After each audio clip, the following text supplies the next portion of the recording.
Bom dia, ótima sexta-feira a todos. Estamos aqui em mais uma produção da DNS Vital, DNS Cast, suplementos inteligentes e conteúdos inovadores. Hoje vamos trazer um tema que está aí na boca do povo, vamos dizer assim, de suplementação consciente, onde a gente traz algumas dúvidas ou algumas orientações importantes para que a gente possa indicar os nutrientes quando há uma deficiência na alimentação diária. Os suplementos, eles devolvem, quando a gente não tem na alimentação diária, as vitaminas, as fibras, as proteínas, os carboidratos e os minerais ao corpo de uma maneira mais rápida, garantindo assim a força e estabilidade ao organismo. Mas, muitas vezes, a gente deve considerar o tempo de utilização, a dosagem de cada suplemento, a biodisponibilidade disso no nosso organismo. Neste cenário, muitas dúvidas ou conceitos confusos também surgem, trazendo aí muitas polêmicas no mundo da suplementação. Sendo assim, trazemos hoje uma convidada muito especial, a doutora Daniela Long, e eu sou Elizabeth Fenili, CEO da DNS Vital e também terapeuta, e apresento essa nossa ilustre convidada, que ela é médica, formada pela PUC de Porto Alegre, com residência em pediatria na Santa Casa, também de Porto Alegre, pós-graduação em ortomolecular, nutrologia e saúde da família. Olha, fiquei até emocionada de falar tantas coisas boas da nossa doutora Daniela. E vai trazer para a gente orientações importantes sobre uma suplementação consciente. Então, seja muito bem-vinda e o que você pode discorrer um pouquinho sobre isso, doutora Daniela? Bom, antes de tudo, muito obrigada pelo convite, Elizabeth. A DNS é uma empresa que a gente respeita bastante e temos uma afinidade aí com nossa terapêutica, né? Trabalhamos na mesma frequência de tratamento, então acho muito interessante essas aproximações em relação ao trabalho. Bom, a gente sabe que na questão suplementação existem realmente muitas questões, controvérsias, indicações, não indicações, uso indevido. E aí temos diversas coisas para falar a respeito, né? Então, vamos... Temos muitas modinhas, né, Dani? Temos assim, os blogueiros, os youtubers, aquilo que a gente procura no santo Google, que eu falo também. Ainda bem que temos, porque ele também nos ajuda, às vezes, a esclarecer algumas dúvidas. Mas como escolher? Como utilizar esses suplementos de uma forma segura? Essa é uma grande questão. Às vezes as pessoas tomam, né? A gente encontra, às vezes, um relato, alguém que nos fala: nossa, mas eu já tomo suplemento B12, uma vitamina D, uma vitamina C que está em moda, uma creatina, mas será que já não está acumulando, né? Como escolher? Eu estava lendo a respeito, nos Estados Unidos existem mais esses dados, aqui no Brasil a gente não tem tanto, né? Existe mais ou menos 5%, uma em cada 5 casas, tá, nos Estados Unidos, contém suplementos não prescritos por médicos, por atletas ou por supervisores ou por qualquer pessoa que tenha algum conhecimento. Uhum. As pessoas simplesmente vão lá na prateleira das drugstore e compram os suplementos, né? Uhum. Aqui no Brasil eu acho até que é mais ainda. Na verdade, eu acho que aqui nós chegamos em provavelmente 3 ou 4 casas de cada 5, vamos dizer assim. Lá eles falam em 20% das pessoas, aqui provavelmente deve estar em uns 80%, 90%. Uhum. E justamente por conta dessa questão das modinhas, dos blogueiros, dos indicadores do Google, né? O Dr. Google. Uhum. Então, o problema todo é que a gente sabe que o suplemento alimentar, o nome já diz, ele é um suplemento, ele não deve fazer vez ao alimento, né? Ele deve ser apenas uma complementação à alimentação ideal. E eu, como nutróloga, defendo muito a alimentação como fonte primária de qualquer suplementação.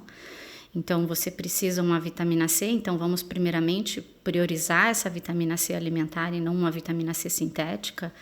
Você precisa uma proteína, então vamos priorizar primeiramente uma proteína alimentar e não uma proteína sintética, um aminoácido, né? Então, priorizar o alimento, né? Então, o que acontece? Quando a gente cai na história dos suplementos, é muito comum a pessoa ela usar um suplemento que não precisa, o corpo não tem necessidade, ou até em doses elevadas para aquele paciente. Né? Então, isso é uma coisa muito comum. Eu encontro muito no consultório pacientes que vêm utilizando suplementos de todos os tipos, desde suplementos tipo aminoácidos, que são os mais divulgados como sendo inocentes ou normais, tipo creatina, whey, né? Então, suplementos desse tipo, até suplementos mais perigosos, como suplementos para emagrecer, que muitas vezes nem sabe o que tem dentro. Exato. Esses dias eu ouvi uma paciente me relatar que tem um suplemento novo aqui em Itajaí que está todo mundo vendendo e emagrecendo, mas não tem registro, ninguém sabe de nada. Também alguém me mostrou outro dia uma embalagem, né, de um suplemento e realmente a moça tem mostrado sinais de emagrecimento. E eu olhei, ela me deu para analisar, né? E aí eu falei, eu acho que estão escondendo algo dessa fórmula. E a gente vê certeza. isso também, né? Até omitindo coisas, mas que pode ter algo prejudicial. Nós tivemos também um caso de suplementos para as dores articulares e que, na verdade, além de algo que era um fitoterápico junto, também tinha um anti-inflamatório, um corticoide junto. E aí, olha o perigo, né? Porque algumas pessoas podem ser intolerantes, podem desenvolver alguma alergia. Eu mesma não posso com todos os corticoides. Sim. Imagina se isso está oculto numa fórmula e leva um prejuízo maior para a saúde, né? Então, eu estava lendo sobre essa questão da fórmula oculta, né? Eu estava vendo que no Brasil a legislação ela é um pouco mais exigente na questão do que contém nos produtos. Então, no Brasil ainda é menos perigoso você comprar um suplemento e conter realmente o que está escrito na fórmula, mas não é isento de perigo nesse sentido. Nos Estados Unidos não existe essa legislação, essa busca de realmente o que tem dentro do suplemento. No momento que ele se enquadra em suplemento, ele se enquadra em alimento, então ele não passa por um rigor de um FDA. E no Brasil ainda tem um pouco mais de legislação para isso. Certo. Então, se for escolher um suplemento nacional, acaba sendo mais confiável. E o pessoal aqui no Brasil tem o hábito também de trazer muitos suplementos importados, Estados Unidos, Europa, né? Também como uma fonte talvez mais segura, uma fonte mais completa, né? Dizendo que esse suplemento ele é um pouco mais na dose correta, uma dose elevada. Na verdade, não, né? E se tem talvez essa ilusão, né, Dani? Sobre isso. Sim, eu ouço há muito tempo as pessoas dizerem eu estou trazendo tal produto dos Estados Unidos que de lá é melhor. Sim, a melatonina, o triptofano, a gente ouve falar muito. A melatonina que vem de lá mesmo é super famosa entre nós os brasileiros, Sim. né? E não significa dizer que o que a gente tem dentro da dose recomendada no Brasil, que é o que a Anvisa preconiza, não esteja inadequado ou que realmente não promova o resultado, né? No sono, uma noite de sono mais tranquila, aquele relaxamento. Realmente também vem de estudos comprovados, né? Que também nessa dose não tão elevada quanto aquela, mas que realmente dá certo. Com certeza, tem tudo isso. E aí essa questão da legislação dos suplementos no Brasil ela é um pouco mais exigente, mas até chegar na análise da Anvisa, um produto como esse que a gente estava falando, por exemplo, de emagrecimento, a gente sabe que ele tem alguma coisa errada dentro, porque os pacientes relatam sintomas ou efeitos colaterais como palpitação, boca seca, coisas assim, que você sabe que não está relacionado a um fitoterápico ou a um suplemento natural. Insônia, né? Insônia, irritabilidade.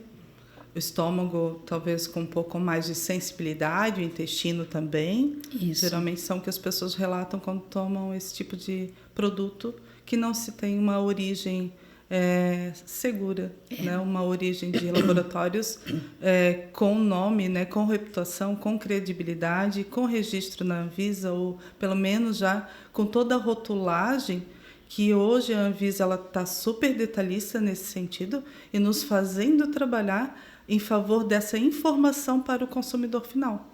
Quanto mais completa, melhor.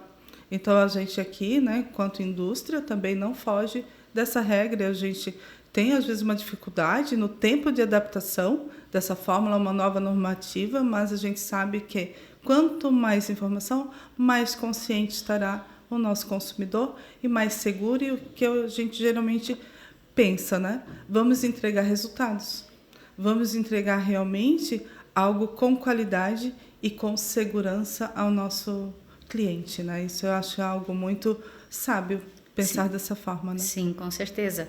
E eu acho que é um dos diferenciais justamente da DNS, o tipo de produto que trabalham, né? A gente sabe que tem bastante confiança nessa busca de um produto de qualidade, e também o fato de trabalhar muitas vezes com produtos frequenciais, você não está trabalhando com produtos de risco, né? Exato. E a absorção dos suplementos, eles têm diferença, Dani, quando são em pó, em cápsula, em líquido? Qual é a diferença? Tem bastante diferença, né? A cápsula, ela é revestida geralmente por um conteúdo gelatinoso, então aquilo ali tem uma absorção mais gástrica, na grande maioria das cápsulas. Tem algumas cápsulas que são para digestão enteral, mas a grande maioria é gástrica. Os comprimidos, eles já têm um revestimento que muitas vezes até tem metais, titânio, celulose, que muitos pacientes não conseguem absorver a celulose e digerir a celulose, né? E aí eles acabam não conseguindo absorver aquela celulose do comprimido. E tem outros componentes ali, talco, enfim, né? Corantes e tal.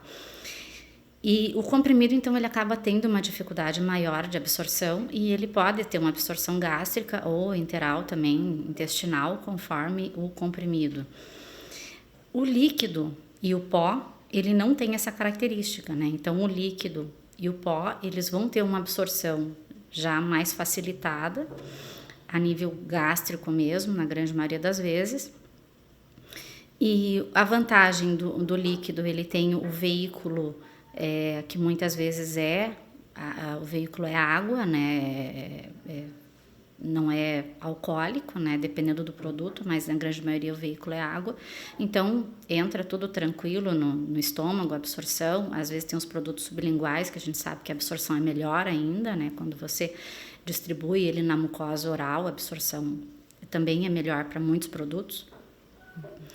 E o pó, ele precisa passar pelo processo digestivo e absortivo, então tem que ter a capacidade de absorção, né? Mas ele é melhor ainda do que o comprimido ou do que a cápsula. Tá? Então... Em que casos, né, um profissional deve pensar nessa escolha?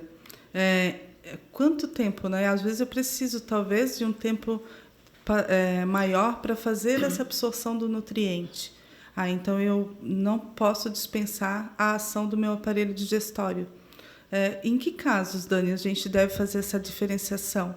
Pensar, né, nesse tempo da absorção. Existe também esse pensamento, esse olhar? Eu preciso talvez de um probiótico que ele tenha um tempo maior para chegar até o intestino, ou ele tenha que estar preservado até chegar lá. Porque, às vezes, ali já com o suco gástrico, né, o ácido clorídrico, a gente já faz uma destruição, sim, talvez, desses nutrientes. Sim. Em que casos a gente deve fazer essa diferença? Prescrever medicamento, prescrever suplemento é um quebra-cabeça constante. Um desafio. É um desafio, exato. Então, você tem que juntar diversos fatores do paciente. Você tem que juntar os fatores de capacidade de ingesta desse paciente. Então, uma criança, por exemplo, não vai ingerir comprimido, tá? Ela tem que ser um produto líquido e palatável, né? Por outro lado, um paciente também com alguma dificuldade gástrica, ele não vai conseguir, muitas vezes, digerir o comprimido. Então, tu precisa colocar uma substância palatável, né? E de melhor absorção. E a escolha do produto em si que você está utilizando também tem que pensar se ele pode ou não atuar ou chegar no estômago e ser neutralizado pelo suco gástrico, como tu falou. Então, toda essa matemática e todo esse quebra-cabeça tem que ser montado na hora de prescrever um medicamento. E eu falei várias vezes palatável, porque o que acontece? Por exemplo, aminoácidos. Aminoácidos são muito ruins. A palatabilidade é horrorosa dos aminoácidos. Verdade. Tá? A solubilidade deles também não é fácil. Também é ruim, a gente exato. sabe enquanto indústria. Então, você colocar aminoácido em pó para misturar em água e tomar, não é qualquer um que toma.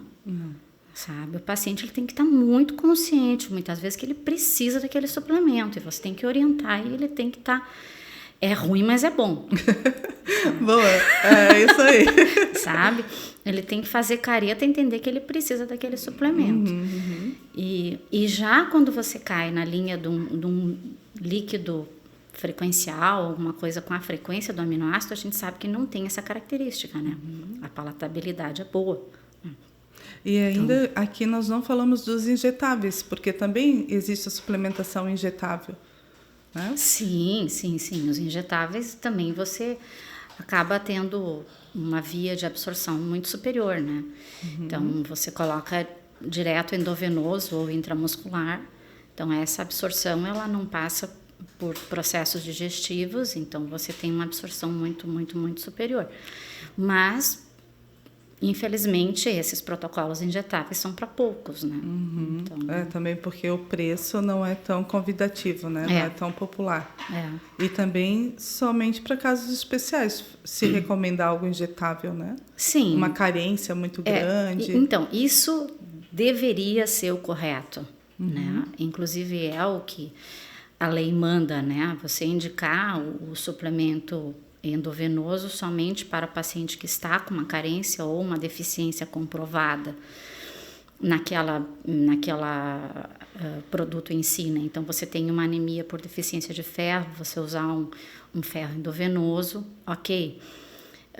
Mas o que a gente tem visto na prática, com essa divulgação desenfreada da soroterapia, muitas e muitas vezes as pessoas estão utilizando endovenosos de forma também desenfreada, sem muito rigor. Então, virou um comércio isso também. Né? Sim, então, ainda a gente pode falar que estamos vivendo um capitalismo selvagem, né? Sem muita consciência, sem muita inteligência, sem muito conteúdo, né? Então, assim, eu indico muito medicamento injetável, como eu falei até, por exemplo, um ferro endovenoso, uma paciente que vai precisar usar um ferro oral. A gente sabe que o ferro oral ele tem um alto índice de distúrbio gastrointestinal. Verdade, né? Sobrecarrega bastante. Né? Tem risco de fazer uma desbiose, um desequilíbrio de microbiota intestinal, problema digestivo mesmo, gástrico, dor estomacal, né? Altera o intestino, ou prende ou solta. E quando você faz um ferro endovenoso, você não tem essas questões, você neutraliza todos esses processos digestivos, né? E o ferro é um bom exemplo para dizer assim, e a absorção pelo organismo, né? Às vezes a pessoa está ali dependente desse ferro uma vida inteira, né? Todo mês ela faz uma injeção de ferro. Ela vai lá e faz um injetável, todo mês ela passa lá, ou no médico que faz esse procedimento através do enfermeiro, ou através da própria farmácia, ou num posto de saúde, ele vai sempre procurar esse injetável de ferro, porque ele passa anos com essa carência. Aonde está o X da questão quando ele não faz essa absorção, Dani? Eu vou te dizer de prática de consultório, tá? Eu vejo duas questões bem importantes. Primeiro, sangramentos ocultos, que pode haver e a pessoa não sabe que tem, um sangramento intestinal oculto, uma alergia alimentar, ou às vezes um sangramento uterino abundante, tá? Então, sangramentos ocultos e falta de absorção do ferro da alimentação. Então, assim, é muito comum a gente ver pessoas que, mesmo não sendo vegetarianas, aliás, eu acho que os vegetarianos muitas vezes se alimentam melhor do que os não vegetarianos, mas Então, pessoas que fazem uma alimentação muito pobre em ferro, e isso é uma característica do dia a dia. As pessoas ainda acreditam muito que só comer feijão resolve para manter níveis de ferro, e não é bem assim, porque daí acabam comendo feijão só na hora do almoço, né? E aí chega o horário da janta, não querem comer feijão porque é muito pesado na janta, e também não comem nada que contém ferro na janta porque não querem engordar. É o contrário, né? Eu, doutora, sou uma dessas pessoas. Eu não gosto de feijão. Eu me habituei a comer o feijão. Hoje, né? Eu tive que passar por uma reeducação alimentar para pensar que ele era importante para mim, mas dizer que é uma 7ª maravilha do mundo e que eu amo comer um feijãozinho não é a minha praia, né? Mas onde mais encontrar, então, o feijão na alimentação? Na verdade, o ferro, né, como eu falei, o ferro vegetal, ele é um ferro de difícil absorção. Então, você tem o ferro vegetal nas folhas verdes escuras e feijão, lentilha, todos esses grãos, todas as cores de feijão e a lentilha têm uma quantidade boa de ferro. Só que o problema é que esse ferro vegetal, ele é um ferro que depende de vitamina C e zinco para ser absorvido. Ele depende desse grão, essa folha, estar quebrado, o fitalato da folha está quebrado, a casquinha do feijão. Então, não adianta você também comer couve crua, que você não vai absorver o ferro da couve. Tá? Então, você tem que ter muito cuidado com esse entendimento de que, ok, eu comi couve e tá tudo certo. Eu já absorvi. Tá? Vamos pensar. E aí, só te interrompendo, sim, mas finalizando claro. O raciocínio. Desculpa. Então, a principal fonte de ferro de fácil absorção são as carnes. Tá? Seja ela branca ou vermelha. A carne vermelha tem mais ferro que a carne branca, esse ferro de fácil absorção, mas a carne branca também tem muito ferro. E se a gente comparar um frango, um peixe, com o ferro que tem na couve, no espinafre, na beterraba, no feijão, a absorção é muito superior ainda do ferro que tem no frango ou no peixe em relação ao ferro vegetal. Porque você não depende no ferro animal, você não depende do zinco, da vitamina C, não depende das outras coisas. E o ferro vegetal depende. Por isso que a absorção é muito superior. E o que a gente tem visto na população? Justamente evitando a proteína animal por diversas razões. E daí você cai no ferro vegetal. E aí não absorve. Ah, que interessante ponto de vista. Muito interessante. Mas você trouxe, doutora, também a questão da desbiose. E se eu tenho um intestino passando por esse problema de desbiose, uma inflamação, essa absorção pelo meu corpo, né, pelo organismo, também será prejudicada? Muito.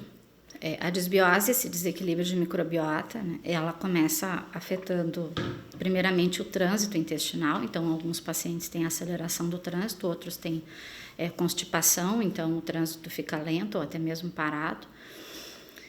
E isso vai começar a comprometer todos os nutrientes em termos de absorção, né? Primeiro nutriente que a gente vê cair é a vitamina B12, né? É o primeiro nutriente. Mas todos os demais nutrientes que têm absorção intestinal, eles vão ter prejuízo. Fora que, se você tiver, por exemplo, um trânsito acelerado, por exemplo, você tem uma intolerância à lactose, e aí você tem um trânsito acelerado intestinal. Você vai lá e evacua 3, 4 vezes no dia, o que não é normal. O normal é evacuar 1 a 2 vezes ao dia. Vamos deixar bem claro. E deixar claro a consistência, né? Isso. A qualidade de fezes, que geralmente o pessoal ri ou tem vergonha de falar sobre o assunto. Não, né? Para nós profissionais e não tenham. Porque quanto mais qualidade você tem, né? No momento de você olhar as suas fezes, que também não é um hábito, né? Muito mais você vai encontrar o que o teu organismo está te dizendo. As pessoas ficam muito constrangidas quando eu pergunto como que é o cocô. Isso mesmo, formatinho, né? Eu brinco dizendo assim, são bolinhas separadas ou são bolinhas unidas venceremos? E o pessoal dá risada. Bolinhas unidas venceremos também não é bom. Não. A escala de Bristol, né, que a gente pode até ter ela no consultório para mostrar para o paciente, para deixar ele menos constrangido. A escala de Bristol, ela mostra claramente, né, que o cocô ideal é o que eu chamo de cocô formato banana, né, aquele que é inteiro e macio. Esse é o cocô ideal. Significa que a pessoa já bebeu bastante água, Isso, que ela tá tem a absorvendo absorção tudo que correta, comeu, né? A cor também influencia, como você trouxe antes, né, doutora, a respeito de um sangramento oculto. Às vezes essas fezes vão sair escuras, às vezes, mas ela não aparece ter um sangue, mas no meio delas provavelmente vai ter. O sangue oculto, ele, na verdade, depois de digerido, ele fica preto, né? Então, mesmo. As pessoas muitas vezes não sabem identificar. Ou muito branco, pela medicina chinesa que a gente trabalha também, é algo que mostra o fígado ou a vesícula biliar em mau funcionamento, ou verde, né? Então, isso tudo, um marrom normal, clarinho, isso está certo, né? Mais que isso, muito escuro, muito seco, muito branco, muito verde, uma coloração estranha, alerta. Abre uma luzinha aí. Só é permitido o cocô muito verde naquela pessoa que realmente come muito verde. Suco verde e tudo mais. Muito bem.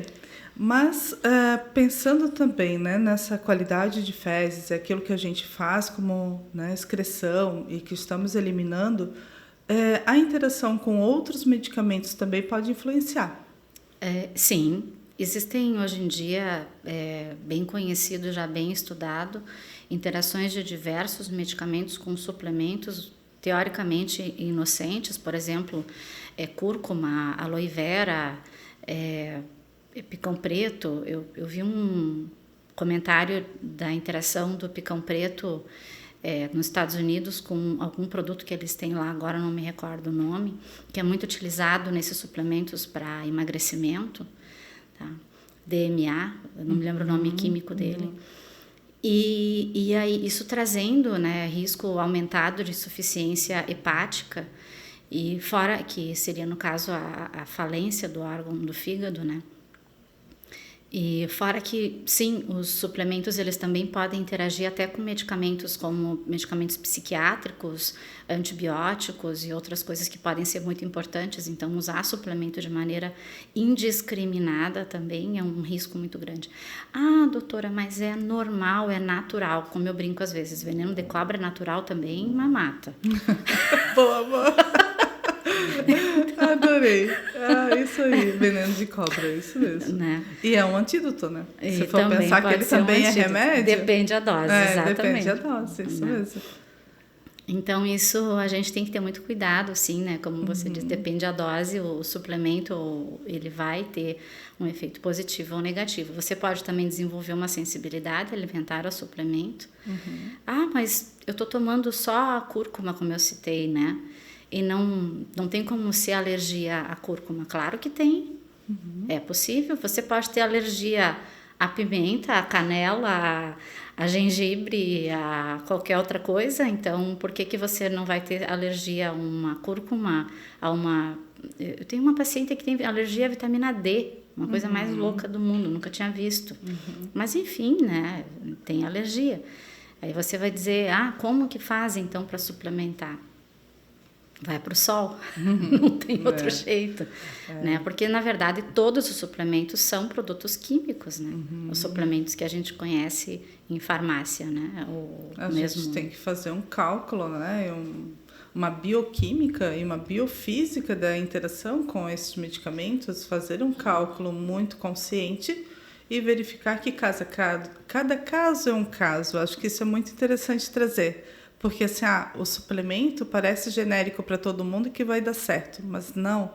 Cada caso é um caso, cada terreno biológico é um caso diferente. Então, a gente tem que pensar que cada indivíduo ele é único, ele passa também emoções diferentes, ele vive em estados diferentes de estresse, de trabalho. Um tem home office, está em casa, ele é um designer, ele faz o próprio trabalho, o próprio horário, ele tem facilidade, ele tem flexibilidade, ele não sofre pressão, ele não sofre estresse, vamos dizer assim.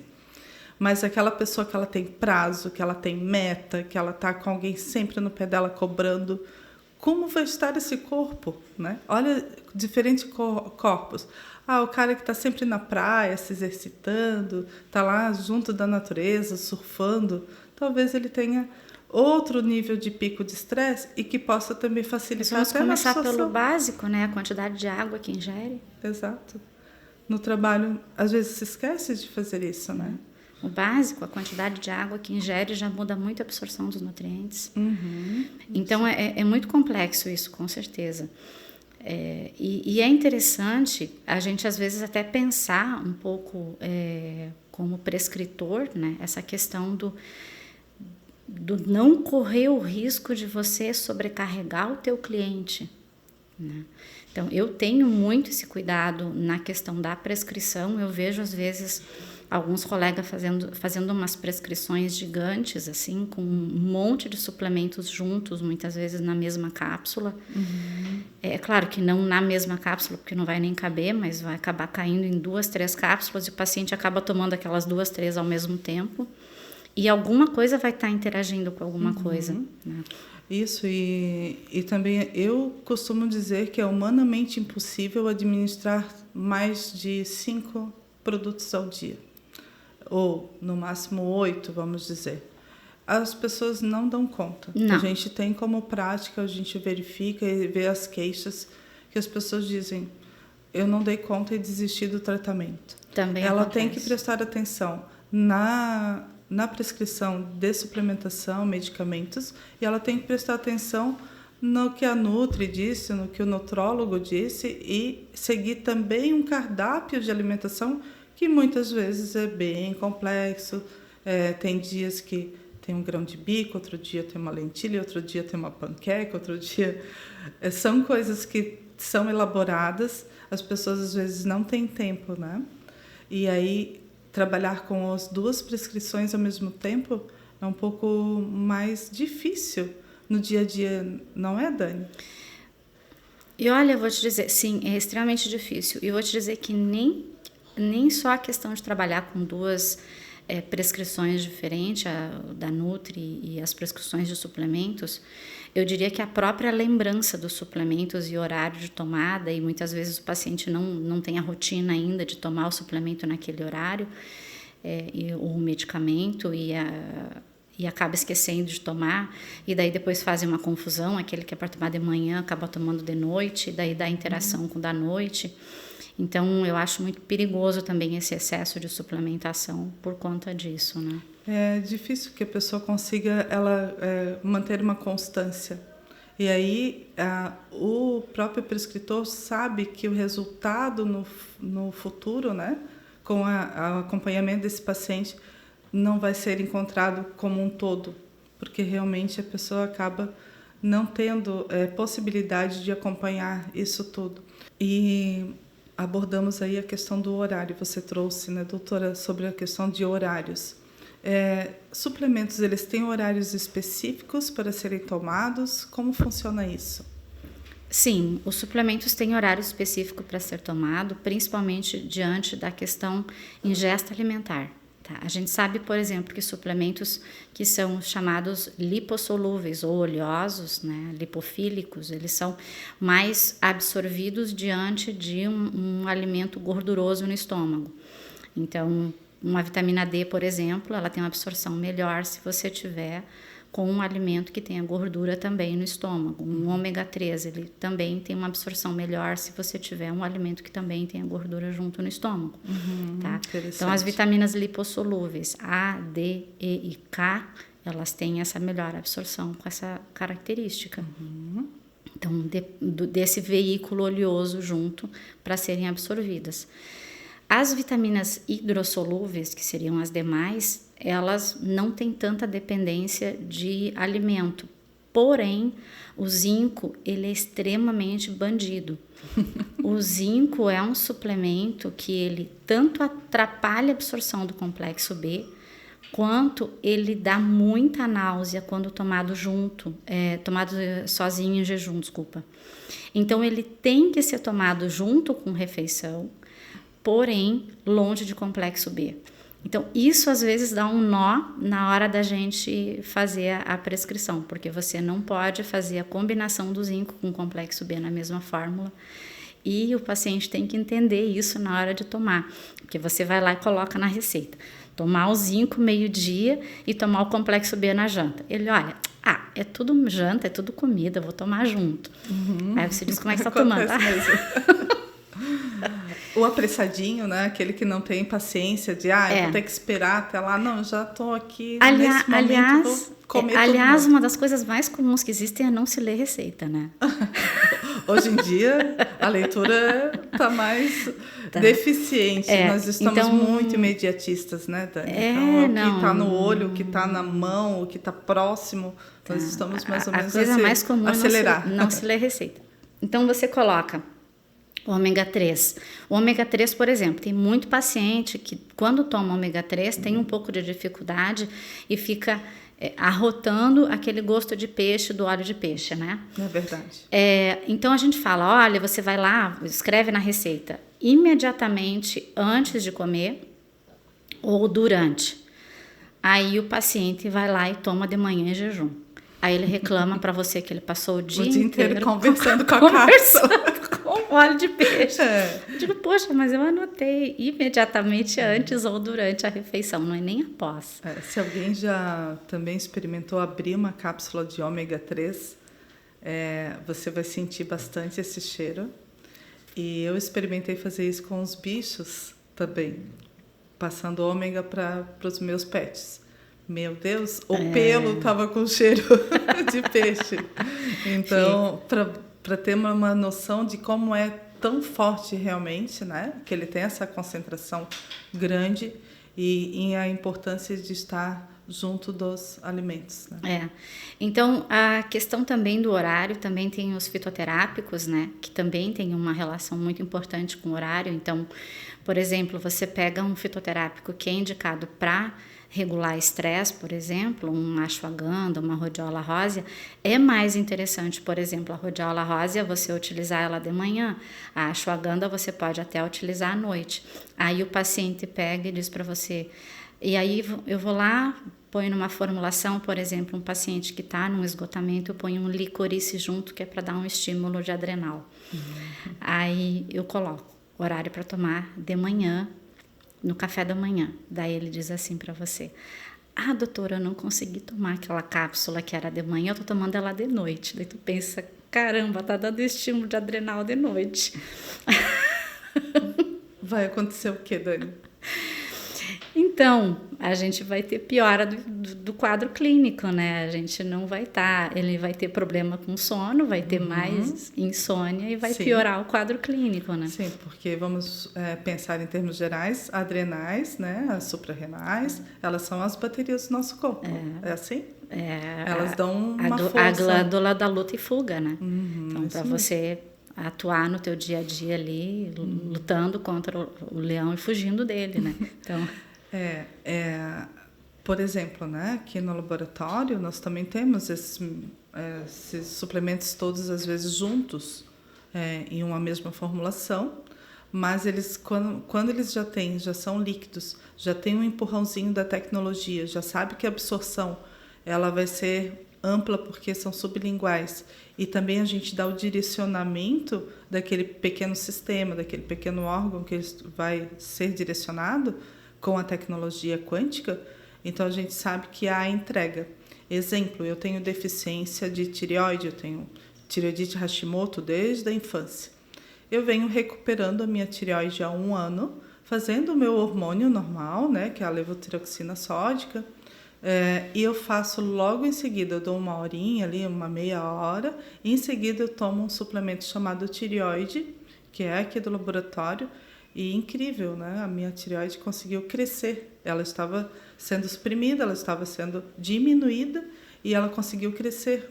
Então, a gente consegue perceber também que uma suplementação adequada, não fugindo daquele medicamento que é crônico, que é de uso diário, você não pode substituir, eu acho que isso é muito importante dizer, nem a prescrição médica, a gente não pode substituir aquele medicamento, mas a gente pode complementar com algo útil e que pode, inclusive, potencializar a ação daquele medicamento no corpo.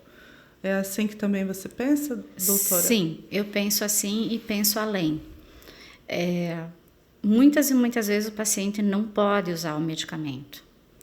Um exemplo, uma paciente pré-menopausa ou menopausa que está sofrendo de calorões, fogachos, né? Está sofrendo com secura vaginal, alteração de humor ou diversos outros sintomas da menopausa. De peso, como eu. Peso também. E só que tem uma história familiar muito rica de câncer de mama ou já teve histórico de risco de câncer de mama, e essa paciente não pode passar nem perto de hormônio em reposição, né? Então, nesses casos, é onde só resta a oligoterapia, produtos como os produtos quânticos da DNS, por exemplo, que entram nessa via não tóxica, né? Não potencializam o risco de um câncer. Certo, e muitas vezes não só ter o suplemento pronto, como é o nosso, já utilizado, industrializado, mas também, às vezes, complementar com algo que o nosso suplemento não chega até lá em dosagem, né? Numa ortomolecular, por exemplo, né? Numa abordagem ortomolecular, você precisa dosar um pouco mais para aquele paciente, mas por um período, né? Quanto tempo assim, a gente pode pensar em dosagens e tempo de uso de suplementos, doutora? Depende o caso, depende o tratamento, depende a clínica do paciente. Por exemplo, nós estávamos falando aqui de um esgotamento por estresse, né, da exaustão. É sabido, por exemplo, que você leva de 6 meses a 1 ano para fazer uma recuperação de uma adrenal por conta de esgotamento. Então, você precisa de suplemento por pelo menos 6 meses. Né? Agora, quando você fala em menopausa, talvez você tenha que falar em suplementação por anos. Né? Agora, não é um tratamento de ferro, então pode ser às vezes 1 mês, 2 meses, depende se a deficiência for pequena. Né? Então, eu vejo também algumas abordagens de outros profissionais, enquanto também a minha, enquanto terapeuta também que sou, né? Pensar também em atacar aquele que está uma deficiência mais grave. Você começa por aquilo que hoje está alarmante no seu corpo, ou no corpo desse indivíduo, desse paciente, e aí passa 1 mês, ele retorna, né, na sua consulta, na consulta. Passa 2 meses, 3 meses. Muitas vezes aquilo que a gente já previu, ou já prescreveu ali, ou já abordou como algo mais alarmante, ele também já vai sanando aquilo que poderia ser moderado a leve. É assim? Sim. Eu sempre trabalho com prioridades. Né? Tanto na entrevista, na anamnese do paciente, quanto na própria prescrição, eu trabalho com prioridades. Então, às vezes até os pacientes questionam de uma certa forma, mas não está abordando isso agora, não está medicando isso agora. Vou dar um exemplo. O paciente está voltando à história do esgotamento, né? Então está com baita esgotamento, uma fadiga intensa, uma desregulação de absorção de nutrientes severa, não está dormindo e ele está com colesterol alterado. Eu não estou nem aí para o colesterol nesse momento. Muito bem. Tá? Eu tenho que preocupar com o que é a queixa principal do paciente naquele momento e o que está realmente afetando a qualidade de vida dele. Né? Mas o colesterol é importante? Então, nesse caso especificamente, o colesterol pode até ter aumentado para tentar fazer uma regulação desse esgotamento, né? A gente sabe que existe isso. Né? Colesterol dá um tema para um novo podcast, porque ele não é sempre vilão. Talvez os triglicérides sejam vilões, né?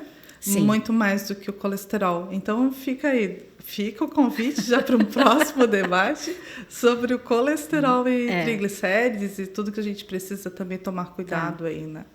Mas é isso mesmo, Dani, doutora, né? Com essa abordagem de que você traz o alarme desse paciente, aquilo que o corpo já está em níveis críticos. Muitas vezes o estresse e a ansiedade levam o paciente ao nível crítico, e aí você vai ter que baixar um pouco esse nível de estresse tão elevado que pode desconcertar o corpo de uma maneira geral. Aí sim, quando ele começa a voltar, por exemplo, uma rhodiola rosa, ela ajuda nesse sentido também para dar uma relaxada. Aqui nós temos o Alegrivit, nós temos vários outros aí no mercado que ajudam, uma passiflora, né? Temos chazinhos, cava-cava, valeriana, temos melissa, os chazinhos aí também ajudam a dar uma acalmadinha. Aí a pessoa ela até se sente estranha, né? Quando ela volta para o padrão dela de normalidade, porque ela passou tanto tempo no estresse, que ela já se acostumou, ela só foi procurar um profissional de saúde, um médico, quando o corpo deu sinais, porque às vezes ela está no estresse e ela já se acostumou, está nesse pico alto, né? De atividade, de correria, de explosão, de agressividade. E aí, sim, é que ele vai procurar um médico, não por isso, para baixar essa loucura toda, mas sim porque o corpo já está respondendo à loucura que o estresse trouxe. Né? E isso é muito comum. Isso é muito comum, eu encontrar pacientes no consultório que vêm por uma queixa aleatória, dor articular, por exemplo, tá? Então, quando você vai fazer uma análise, ele está com o estresse totalmente nas alturas e ele diz para ti que não se sente estressado, tá tudo bem. Tá tudo bem.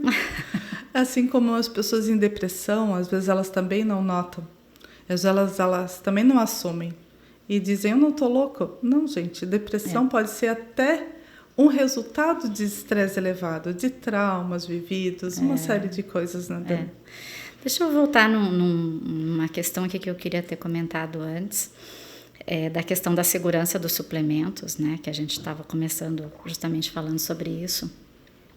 Uma preocupação que eu tenho muito grande em questão de suplementação, de segurança de suplementos, é a questão da própria qualidade das manipulações e qualidade também da indústria farmacêutica, quando entrega suplementos aparentemente bons, inocentes, mas carregados muitas vezes de tóxicos e químicos naquele envelopamento do comprimido. Né? Então, isso é uma coisa que me preocupa bastante na questão dos suplementos também na hora da prescrição. Eu já deixei de prescrever certos suplementos teoricamente muito interessantes por conta de ter um corante que não era legal, por conta de ter uma celulose excessiva no comprimido, por conta de ter um monte de outras coisas, dióxido de titânio e outras coisas ali no comprimido que não era tão interessante, alumínio, laca e outras coisas mais. Então, e também já vi muito pó, né, com adoçantes, por exemplo, sucralose, que a gente sabe que desequilibra mais ainda a microbiota, tá? Então, também já deixei de prescrever alguns pós, tipo colágeno ou coisa parecida, por conta desse tipo de adoçante negativo na formulação. Então, a gente também tem que ter bastante cuidado quando entende um pouco mais de suplemento, o que a gente está prescrevendo para o nosso paciente. Na carona desse comentário da doutora Dani, acho interessante também orientar e alertar se você manipulou um suplemento, um medicamento, o que for, né, que veio da manipulação. Você fez a primeira ingesta e continuou conversando, né, arrotando, tendo um problema gástrico a partir daquilo que você suplementou, nem sempre, ou aquilo que você ingeriu, nem sempre é um problema do veículo que está ali, de todos os ingredientes daquela formulação, mas sim da cápsula, do revestimento dessa cápsula, do corante, do material que ela é feita. Então, assim, se você for manipular um suplemento, um medicamento, um fitoterápico, vale a dica também, prefiram cápsulas veganas. Existem. Transparentes, sem corantes, existem também. Então, elas são muito mais fáceis de absorção também. Elas não têm uma dureza excessiva dessa cápsula. E também, quando um profissional como a Dani trouxe também, vai fazer um montão de cápsula. Então, significa que tem bastante QSP, bastante veículo de interação ali do pó, né, desse comprimido, dessa cápsula. Então, isso também é importante ver farmácias de manipulação ou, né, empresas grandes aí de manipulação que também existem. Verificar a quantidade de cápsula que vai ser entregue para uma dose diária. Sim. Porque quanto mais cápsulas, se você fez numa farmácia vieram 2 cápsulas, você fez na outra vieram 4 para uma mesma dose, então, alerta, né? Observe. Mas é que na outra era um pouco mais caro.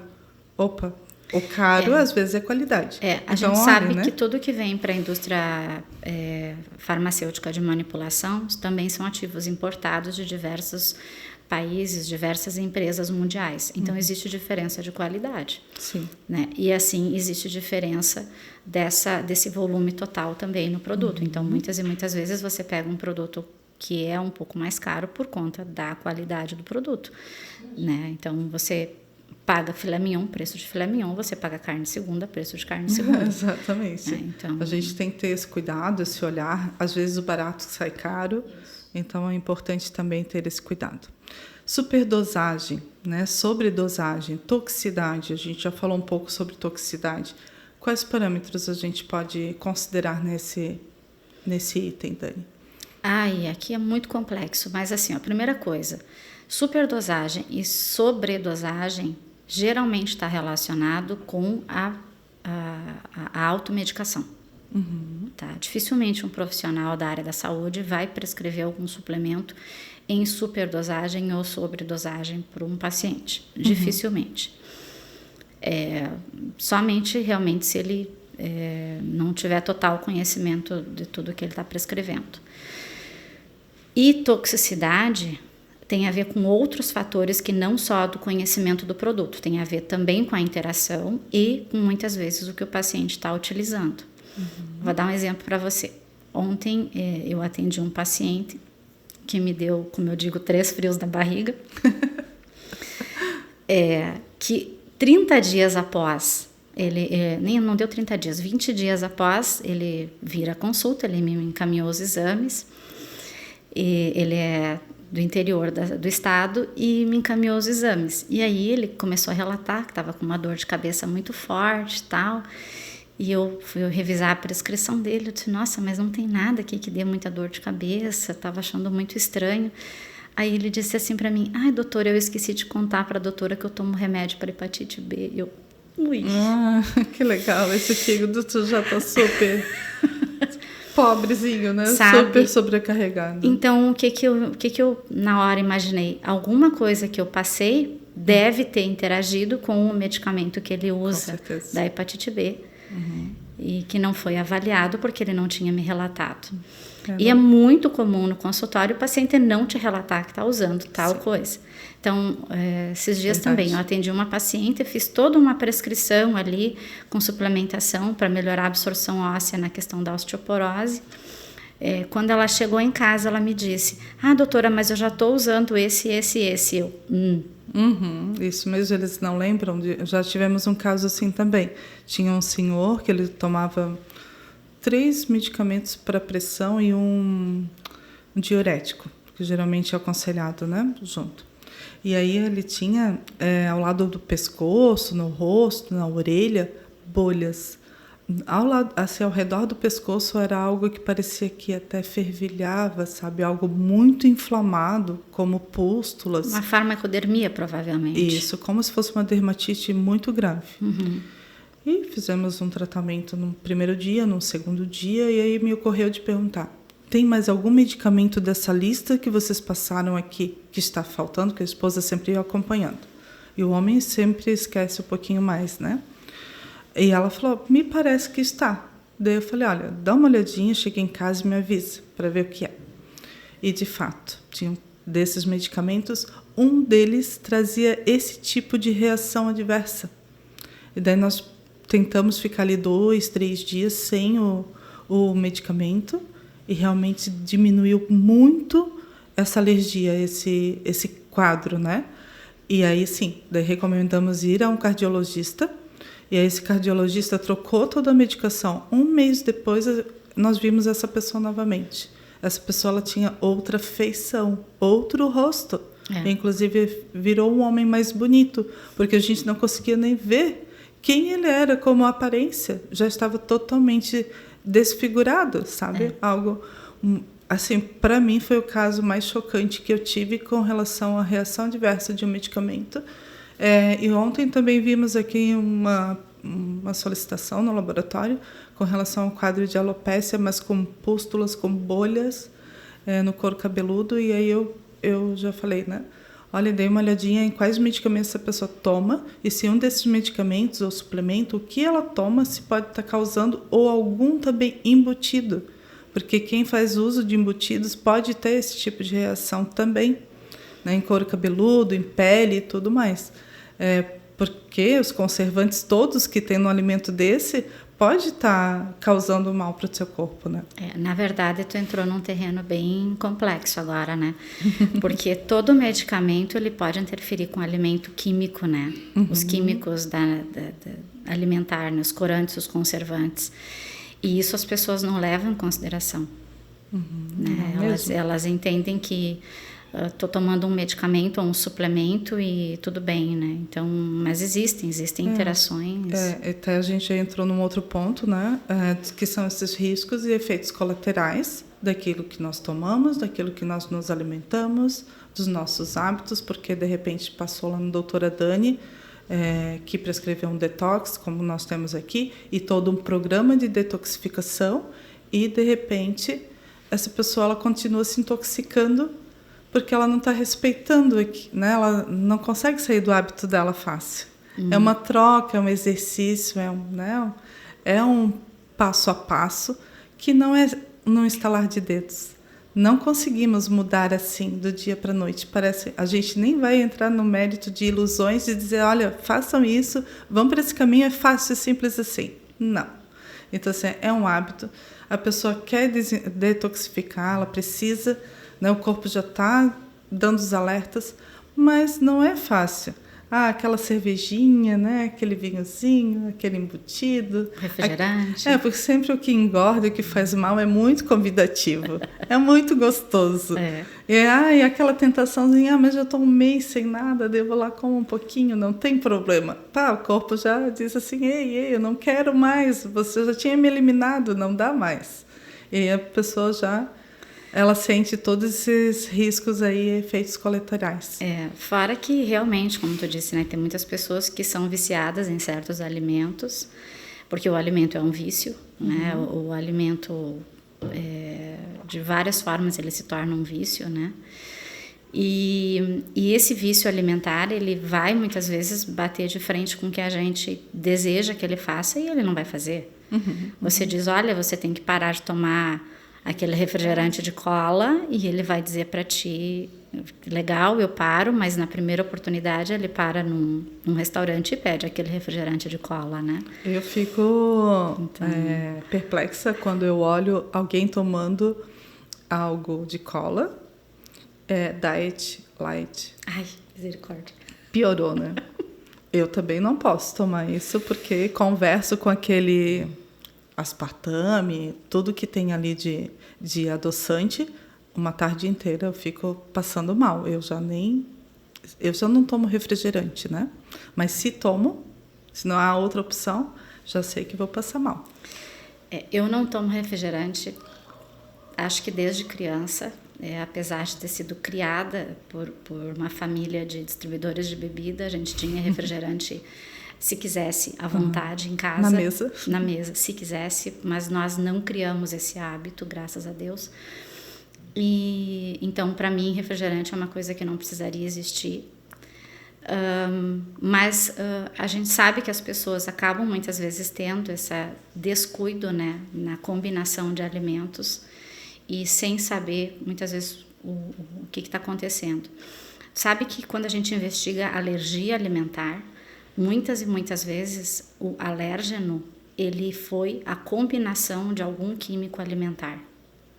Não necessariamente o alimento isolado, mas a combinação de dois alimentos que se transformaram num químico final, ou às vezes até de um medicamento com um alimento, e aí deu a reação urticariforme ou deu a reação severa alérgica.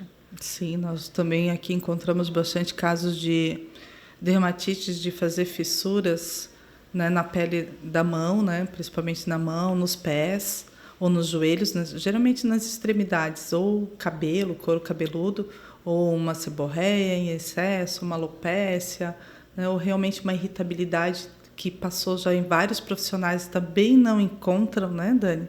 E geralmente pode estar associado aí a um alergênico que vai lá fazer aquele exame de Daí controle. Não dá, porque é uma combinação. Eu adorei esse ponto de vista, é isso mesmo? Não dá. Às vezes é a combinação.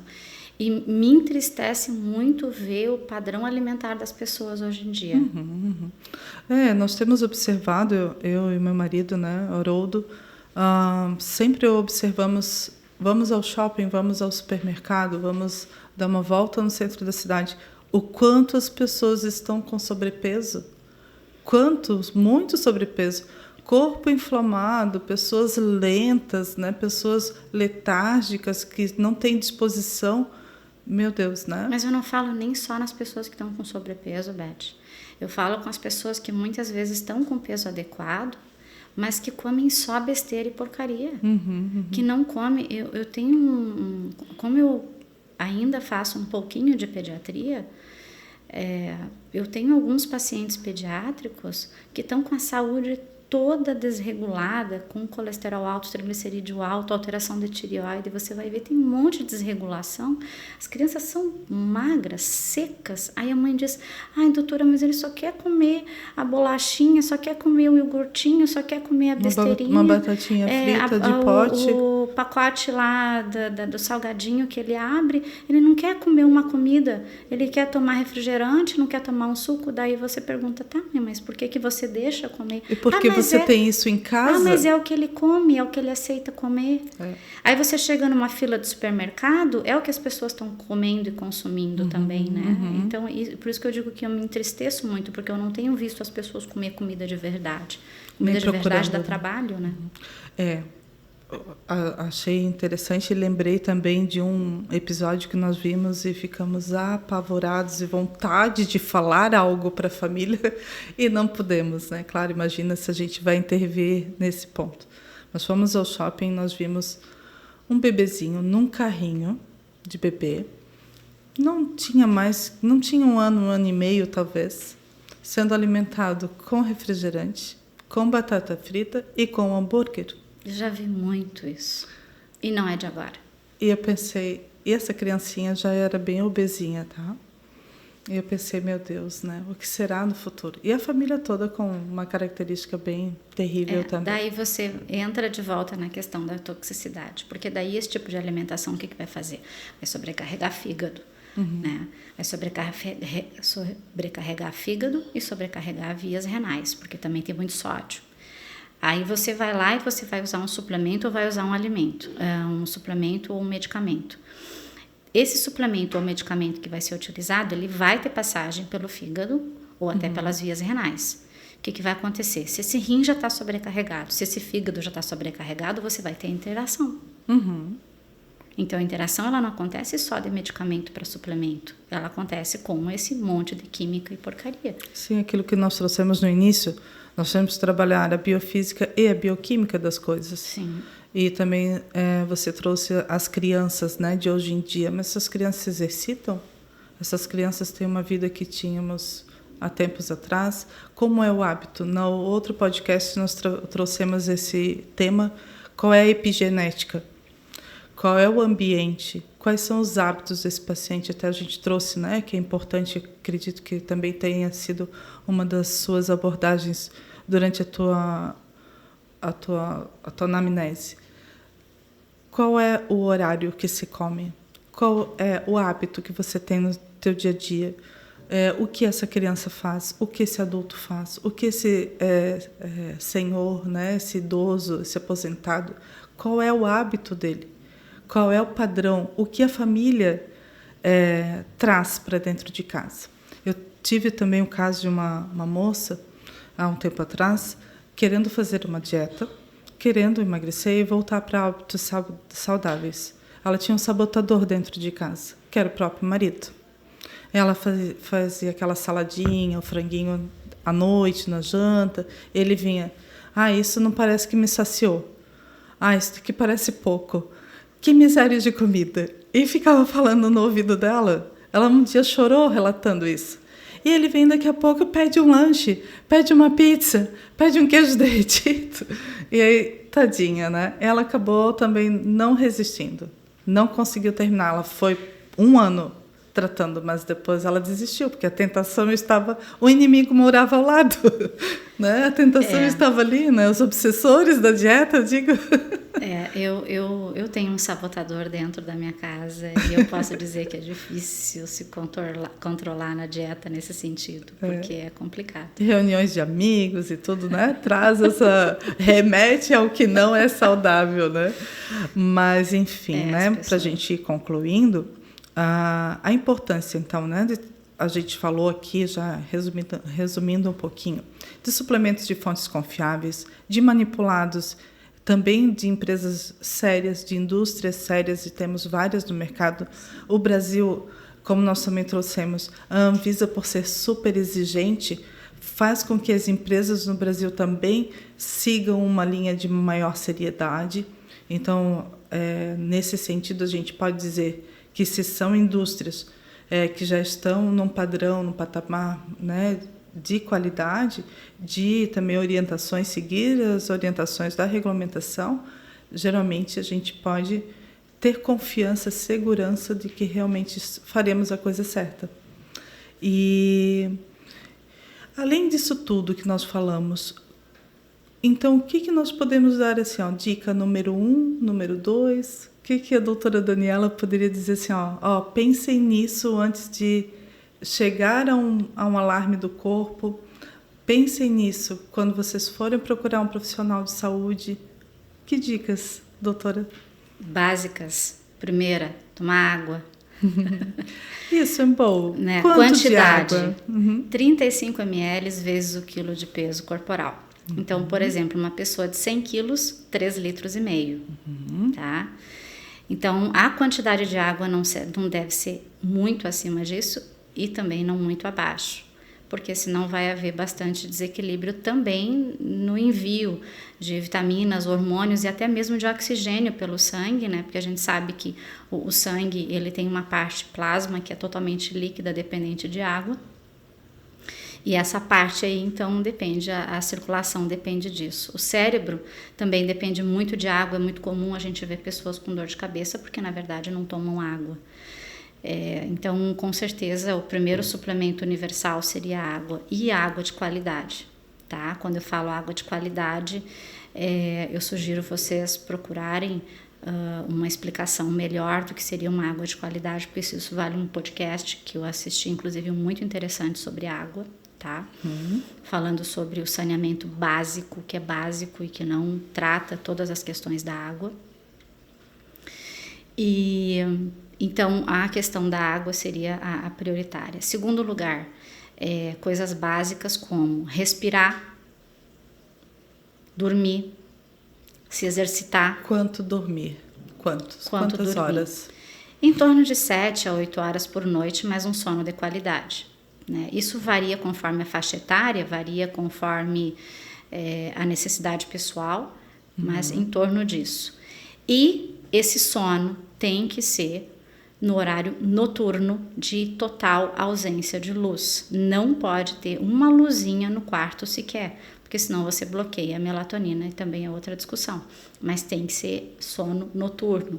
Pacientes que fazem trabalho noturno, a gente sabe que tem que regular de outra forma, mas pessoas do dia a dia normais que não trabalham à noite têm que dormir de noite. Tá. A ausência do celular, a ausência de televisão, por favor, ponham aí um despertador, deu, 9 horas, 10 horas da noite, deu, fechem o celular, joguem. Esse seria o horário ideal de dormir, seria em torno das 9 da noite, né? Coloquem no outro quarto, no banheiro do quarto, em outro local, não deixem próximo. A gente deveria dormir em torno de 9 da noite e acordar em torno de 5, 6 da manhã, que é quando nasce o sol. Né? Isso deveria ser dessa forma, mas a gente sabe que não é bem assim.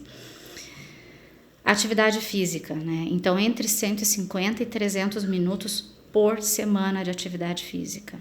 Tá? Então, e uma atividade física que mesclasse aeróbica e exercício de força para manter massa muscular no envelhecimento, para a gente conseguir levantar de uma cadeira sem fazer apoio, né? Então, como se estivesse totalmente enferrujadinho, exato. Né? Crocante. Tá. Exato.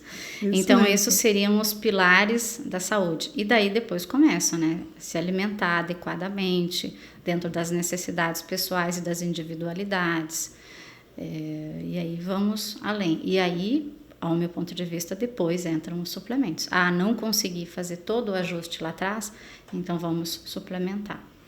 Para quem tem também uma atividade física de alta performance, os BCAAs, né, que são os aminoácidos de cadeia ramificada, proteínas, todos são bem interessantes, alguns carboidratos também interessantes nesse momento, e alguns para darem explosão, né, e mais rendimento. Para o atleta de alta performance, ou mesmo para o atleta, mesmo para a pessoa que está lá na academia aquele praticante, né? O praticante rotineiro de academia, né? Os suplementos, eles são muito interessantes porque realmente eles aumentam o rendimento na academia. E tem que saber, né, o suplemento certo e a hora certa que vai usar. Os suplementos mais utilizados em termos de academia são o whey, a creatina e o BCAA. Esses são os principais em qualquer prescrição de atleta. Mas existe uma individualidade entre o tipo de esporte que você vai fazer e o tipo de suplemento que você precisa. Então, a gente sabe, por exemplo, que um esporte de explosão, você precisa, antes do esporte de explosão, alguma coisa com carboidrato de absorção lenta. Por outro lado, um esporte de força, uma musculação, você precisa, após o exercício, colocar um carboidrato de absorção rápida para repor o glicogênio muscular. Então, isso são diferenças que a gente tem que individualizar para cada esporte, né? E só um parênteses, isso é a coisa mais errada que as pessoas fazem. É o que eu mais vejo errado no consultório. As pessoas saem da academia... todo dia a gente atende pacientes que fazem academia. As pessoas saem da academia e acham que da academia tem que sair da academia e tem que tomar só o whey, sabe? E cadê o carboidrato para repor o que você perdeu no músculo? Sim, para repor energia. Para repor energia. O carboidrato é importante para isso. Exato, né? Cadê o carboidrato no pós-exercício? Então, você tem até 2 horas, mas o ideal até 1 hora após o exercício, que você tem que repor aquele carboidrato para o músculo, né? Isso mesmo. E também é importante pensar que se você está trabalhando bastante o teu músculo, essa parte, fazendo esse recrutamento do sistema muscular, você tem que pensar como está os teus níveis de vitamina do complexo B. Porque são importantes para isso, né?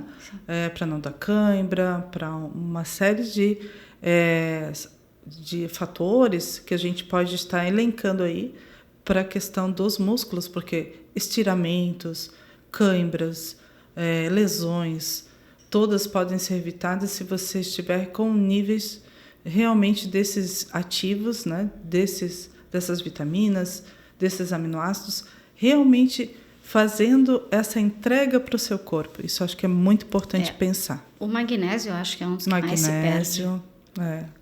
Também é importante. Só que as pessoas também suplementam por conta própria magnésio de forma errada, né? Nós vamos falar um dia sobre o magnésio. Vou lhe convidar também, porque nós temos o mais popular, que é o cloreto. Nossa. Mas nós temos uns 10 ou 11 tipos de magnésio. Fica a dica aí para o pessoal também já ir pesquisando. Então, olha só a complexidade que é de um só ingrediente, né? Que ele tem várias formas bioquímicas e cada forma bioquímica ela tem uma função no nosso corpo. Então, é muito importante. Exemplo, a vitamina B12, uma é ciano, outra metilcobalamina, uma se converte na outra. Então, é importante também pensar, um doutor, né, um médico como a doutora Dani, vai pensar nisso. Se ele já precisa daquilo já convertido, ou ele precisa que o corpo faça essa conversão, ele precisa ainda estimular isto. Então, ele vai saber no momento de suplementar como está. O cloreto de magnésio, só fazendo um parênteses, né? O principal efeito colateral é diarreia.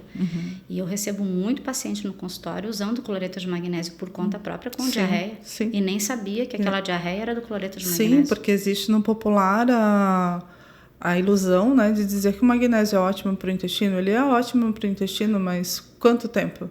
Né? E o cloreto, será que ele é adequado? E será que não precisa de um outro ingrediente, como inositol, colina, algo para melhorar realmente a absorção ali? Então, aqui, na DNS Vital também pensamos na correção do terreno biológico, no equilíbrio das emoções, aquilo que também a gente trouxe, né? Tanto a emoção como o terreno onde ela está morando, aquilo que ela está vivendo, que chamamos de epigenética, e a biorregulação das funções do nosso corpo, que o suplemento traz isso, né? E a medicação, a gente quer biorregular, ou seja, regular a vida novamente, trazer ao equilíbrio. Né? E muitas vezes a emoção levou a um desequilíbrio grave, o estresse, como nós trouxemos, vai trazer desequilíbrio crônico, ou por muitos anos, até a pessoa voltar ao seu padrão normal, demora. Também nós trouxemos aqui a questão do tempo. Nós também temos como hábito falar há quanto tempo está acometido pelo problema. Há quanto tempo você traz esse quadro? Opa, então teu tratamento, a gente já vai te dizer. Você vai procurar um profissional? Vai. Já pensa no mínimo 6 meses. Então, não é um tratamento que, num piscar de olhos, vai estar bem, porque a gente tem tanto esse imediatismo, as pessoas também querem resultados de um dia para o outro. Ok, com uma tecnologia como que nós temos aqui, impulsionamos isso, mas não prometemos, né, nada muito tão imediato, e o corpo já está em passos lentos. Então, até a gente acelerar esse corpo novamente e trazendo um padrão de terreno biológico bom, demora um pouquinho. Com certeza, né? Então, toda uma dinâmica, né? Então, sendo assim, o foco é no bem-estar, resultados eficazes quando o assunto é equilibrar a saúde. Assim, Dani? Assim. Simples assim? Simples Nem assim. sempre tão simples. Só que não. Só que não. Além disso, podemos também pensar os suplementos na performance esportiva, como trouxemos também, tanto para os atletas de alto rendimento, que daí é um olhar mais específico, e aqueles praticantes de esportes regulares, como a doutora Dani trouxe também, de olhar as vitaminas, olhar o magnésio, olhar o que falta e cuidar com as lesões. E vamos encerrando por aqui o nosso DNS Cast, pensando também nos próximos assuntos que trouxemos aqui, e pensar que cada pessoa possui necessidades específicas. Sim. Como a doutora Daniela trouxe também. E que variam ao longo do tempo também. Não pode usar o mesmo suplemento por longos períodos. Fazer mais do mesmo para todo sempre. Como Exato. Dizem aqui em Itajaí, toda vida, toda vida, toda vida.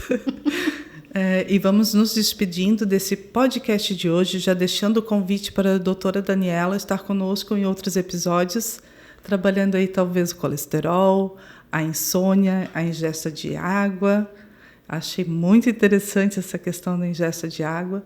E com muita gratidão no coração, eu agradeço, né, muito essa participação. Foi muito rico esse conteúdo. Esperamos ter entregue mais um pouquinho de conhecimento no mundo da suplementação para os nossos ouvintes. Então, doutora, quer despedir um pouquinho? Sim, eu que agradeço. Ficaram várias mensagens aí, né? Vários pontos de interrogação, várias questões para serem abordadas a mais. E eu sugiro as pessoas que ficaram em dúvidas, então, entrar em contato pelas vias de direct, Instagram, vias diretas aí com a gente, que a gente vai tentando sanar as dúvidas, né? Meu Instagram é @doutora Daniela Long. E é Long, L-O-N-G-H-I. Isso. De novo? @doutora Daniela Long. Long é L-O-N-G-H-I. Isso, ok. Então, e a doutora Daniela vai estar à disposição, né, para esclarecer um pouco mais. Nós também, aqui da DNS Vital, estamos sempre à disposição e podemos também ajudar nesse caminho, nessa mediação com a doutora, para caso vocês, nossos ouvintes, queiram tirar mais algumas dúvidas ou conhecer um pouco mais do mundo da suplementação e nessa suplementação eficaz, que é o que a DNS Vital sempre procura fazer. Então, aqui encerramos com muita gratidão o nosso DNS Cast, uma produção DNS Vital, suplementos inteligentes e conteúdos inovadores. Até a próxima sexta.